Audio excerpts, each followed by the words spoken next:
Hello and good evening. I welcome you all to the Alphais Academy detailed topic analysis session, and this is a special series we are doing on sustainable development goals. And today we shall be discussing about SDG number 10, that is sustainable development goal number 10, that is reduced inequalities. And reducing inequalities, we does not merely means to reduce inequalities in income, but it strives and aims to maintain a society which is more inclusive in nature, socially, politically, and economically. Thus, SDG 10 calls for progressively reducing not only income inequalities but also inequalities of outcome by ensuring access to equal opportunities and promoting social, economic, political inclusions of all sections of society. हमें सबका साथ सबका विकास करना है. इस S का यथार्थ या मतलब यही है. इसमें लगभग लगभग 10 टारगेट्स हैं जो हमें अचीव करने हैं. ठीक है. और इसमें सिर्फ ये नहीं बोल रहा है कि आप पैसों को लेके या इनकम को लेके इनइक्वालिटी बढ़ाएं. डिफरेंट टाइप की इनइक्वालिटी फेस करता है वर्ल्ड या हमारा देश. उन सभी इनइक्वालिटीज़ को हमें हर किसी के जीवन से निकालना है. यही इस एच का उद्देश्य है. देन करंट स्टेटस देख लेते हैं, ग्लोबल परफॉर्मेंस कैसे चल रही है. नाउ इनइक्वालिटी तो वैसे थी वर्ल्ड में, लेकिन कोविड क्राइसिस के चलते ये जो इनइक्वालिटीज़ हैं ये बढ़ गई हैं. इनफैक्ट अभी आपने देखा होगा rich is becoming richer and poor is becoming poorer. ठीक है.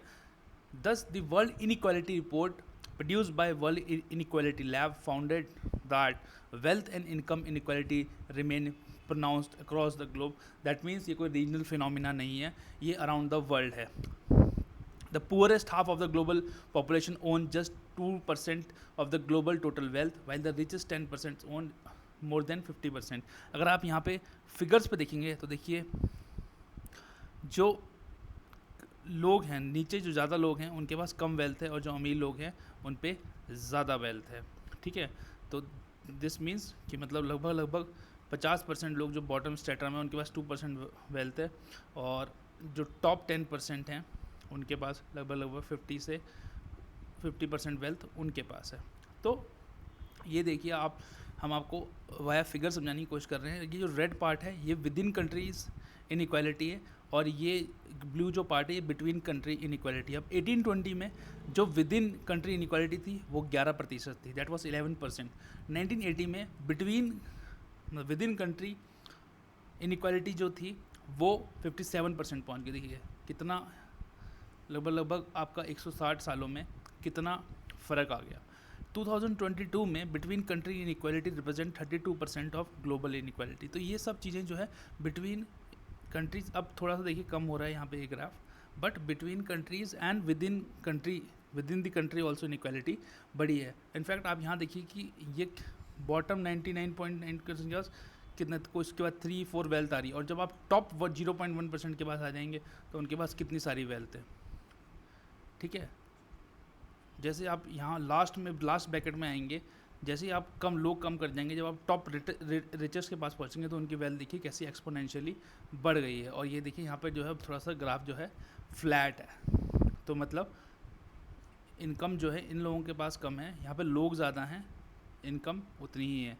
यहाँ पे कम लोगों के पास उतनी इनकम है जितनी लोगों के पास यहाँ तक है. तो ये दिखाता है कि कितनी इनइक्वालिटी है इनकम में.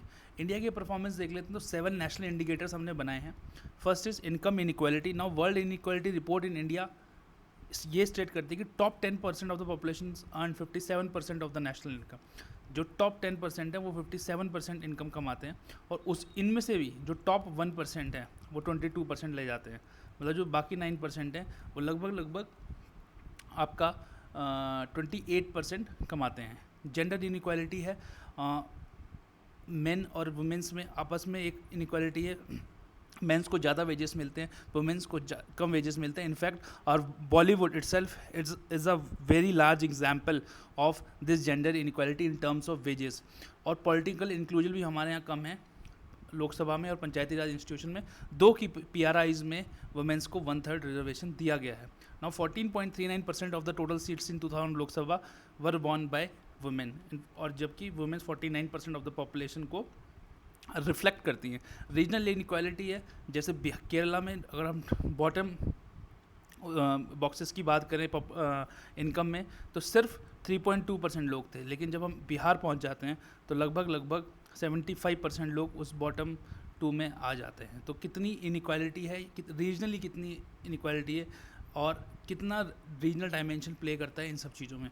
Then transgender labour force participation, अब अच्छी बात यह है कि ये सब चीज़ें भी काउंट होने लगी हैं। Now as per the fifth employment unemployment survey conducted by Labor Bureau, Ministry of Labor and Employment, the ratio of transgender to male LFPR stands lower than the total target value of 1। मतलब अभी भी transgender को जो है proper जो recognition मिलनी चाहिए वो नहीं मिली है, उनका जो एम्प्लॉयमेंट स्टेटस होना चाहिए वो नहीं है, और जो उनको जितना उनको पैसा मिलना चाहिए वो नहीं है। अभी भी वो कई प्रकार की इनइक्वालिटीज़ से गुजरते हैं। नाउ सोशल इनइक्वालिटी तो है ही है। The rate of crime against scheduled caste and scheduled tribes has been increasing since 2 decades as per NCRB report. अब इसका एक ये भी कारण है क्योंकि रिपोर्टिंग अब काफ़ी बढ़ चुकी है। तो क्राइम पहले भी होते थे और आज भी होते हैं, ऐसा कुछ नहीं है कि क्राइम पहले नहीं होते थे और आज होते हैं, ठीक है। नाउ ग्लोबली देखा गया है कि इनकम इनइक्वालिटी में 11% की बढ़ोतरी आई है। इंडिया में 27.5% लोग मल्टी डायमेंशनल पुअर हैं। 84% शेड्यूल कास्ट हाउस होल्ड ऐसे हैं जिनमें जो हाईएस्ट अर्निंग जो बंदा है या बंदी है या कोई लोग व्यक्ति है वो जो है 5,000 रुपये से ज़्यादा नहीं कमा पाते हैं। और शेड्यूल्ड ट्राइब्स हाउस होल्ड में देखा गया 87% शेड्यूल्ड ट्राइब्स हाउस होल्ड में देखा गया है कि जो भी हाईएस्ट अर्निंग है, जो सबसे ज़्यादा आय वाला व्यक्ति है उस घर में, वो 5,000 से ज़्यादा नहीं कमा पाता है प्रति माह, that is per month. Overall literacy बड़ी है 9.2%, that's a good thing, but अभी भी 283 मिलियन पीपल इलिटरेट हैं। 86% of rural population and 82% of urban population do not receive any health expenditure support. तो ये तो बहुत ख़राब बात है अभी भी। Now why it is significant, SDG number 10 significant क्यों है, क्यों हमें इनइक्वालिटी रिड्यूस करनी चाहिए? क्योंकि ये एक टाइप का रोड ब्लॉक है, ये लोगों को अपॉर्चुनिटी से दूर करता है, लोगों को पॉवर्टी की ओर धकेलता है। हम क्या कर सकते हैं इसको एड्रेस करने के लिए? नाउ सबसे पहले तो increase income of low status population, more uniformity होनी चाहिए वेल्थ डिस्ट्रीब्यूशन में, मोर यूनिफॉर्मिटी होनी चाहिए इनकम डिस्ट्रीब्यूशन में। Now ensure that the income growth of the bottom 4% of their population is higher than national average by year 2030।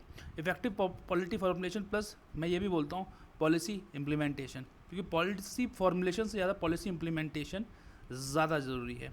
To reduce inequalities policies should be universal in principle, paying attention to the needs of disadvantage and marginalise populations. Then global cooperation तो चाहिए, बिना आपस में भाईचारा बनाए ये सब संभव नहीं होगा। To create a fair international system globally, global financial markets will require improve regulation. जो स्कैम्स होते हैं इसमें गरीब आदमी का पैसा सबसे ज़्यादा मरता है, तो ये नहीं होनी चाहिए।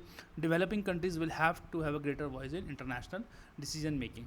तो और हमें जो है अभी जो हम न्यू लिबरल मॉडल चल रहा है इकोनॉमिक का, उससे हमें स्कैंडिनेवियन इकोनॉमिक मॉडल से रिप्लेस करना चाहिए। इसीलिए जब देखा जाता है कि नॉर्डिक कंट्रीज़ जितने भी अच्छे इंडिकेटर्स होते हैं उनमें टॉप पे आती है, उसका कारण यही है कि वहाँ पे लोग ज़्यादा खुश हैं, लोगों के पास बेटर सोशल इंडिकेटर्स हैं, वहाँ के बेटर सोशल फैसिलिटीज़ हैं, वहाँ का एजुकेशन और हेल्थ ऑलमोस्ट फ्री है, and world class health and education है। जबकि वो कंट्रीज़ इतनी लगभग 6 से 8 महीने सर्दियों में ही गुजारती हैं, तब भी वहाँ क्वालिटी ऑफ लाइफ बहुत अच्छी है, क्योंकि वहाँ गवर्नमेंट बहुत सपोर्टिव है, वहाँ करप्शन फ्री गवर्नेंस है, ऐसा नहीं कि पैसा खाया जा रहा है, फंडामेंटल राइट्स एक दूसरे की रिस्पेक्ट करते हैं, लोग बहुत अच्छे हैं, आपस में उनके मन में बहुत रिस्पेक्ट है, होमोजीनियस कल्चर है, और हाई टैक्स तो है ही है फॉर द रिच। तो उससे क्या है कि वो एक इनकम डिस्ट्रीब्यूशन या इनकम इक्वालिटी पाने की कोशिश करते हैं। Thus, we'll conclude by saying that addressing the challenges of the 21st century will not be feasible without significant redistribution of wealth and income inequality. So, thank you all for watching, and a free 3 mock tests are waiting for you at the alphais.com, link of which is given below in the description. Please go give your test. Marks अच्छे आए तो भी ठीक, नहीं आए तो भी ठीक, कोई बात नहीं, दिल छोटा नहीं करने का, लेकिन काम करते रहने का। Thank you very much. Keep healthy, keep smiling, and we shall see you soon.